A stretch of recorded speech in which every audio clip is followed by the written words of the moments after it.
Oh, hello. Don't mind me. I'm just getting ready for this week's festivities. You hardly need the likes of me to tell you that this week brings us St. Patrick's Day and a much needed day off Lent. I shall be having cake for breakfast. But is that right? Can you have a day off Lent for St. Patrick's Day? Does that not break Lent? Is it cheating? Well, no, the Church doesn't think so. If you look up your Code of Canon Law, I keep mine handy beside the diocesan directory, it speaks about the times of penance during the year, particularly the season of Lent and Fridays.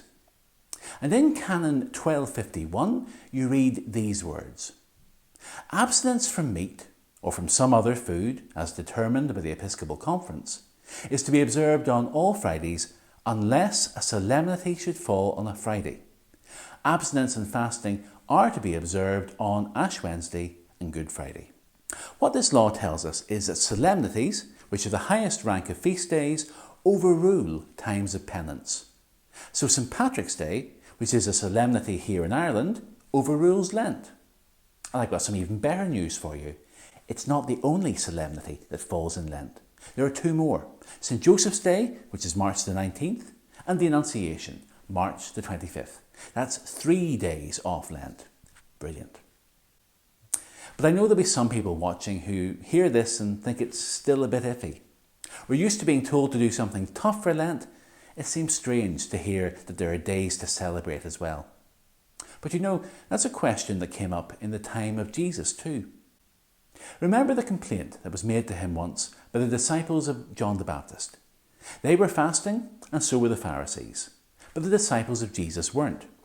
So John's followers came up to the Lord and asked, "Why not?"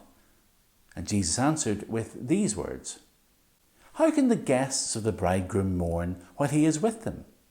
The time will come when the bridegroom will be taken from them. Then they will fast." What he's saying here is that there is a time for fasting and a time for celebrating.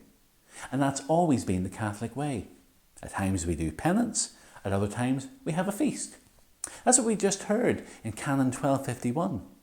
We don't have to do penance on solemnities, but equally we must fast and abstain on Ash Wednesday and Good Friday. When you look at it like that, you realise that enjoying St. Patrick's Day and the other solemnities isn't cheating. It's actually taking the feast day seriously, just like we should take Ash Wednesday and Good Friday seriously too. And look at those 3 feast days: St. Patrick and St. Joseph this week, the Annunciation next week. St. Patrick is the patron of Ireland, but he's not just an excuse for wearing green or hanging up shamrocks. Patrick's life should be an inspiration for us as Christians. Indeed, I talked about him as a model of prayer just a couple of weeks ago. Then there's St. Joseph, husband of Mary, father to Jesus on earth, guardian of the Church. We don't give Joseph anywhere near as much attention as he deserves, and that's why Pope Francis declared this year to be the year of St. Joseph. Lastly, the Annunciation, when Mary said yes to God's plan for her life, and our Lord Jesus Christ was conceived in her womb. These are some of the holiest and happiest days of the year, and we need to observe them. If we can't attend Mass, we can watch it online.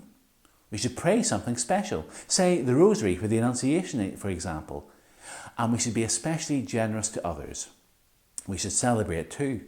Have dessert, raise a glass, treat yourself. And then, having celebrated those days well, let's go back to Lent with the same commitment as we had before.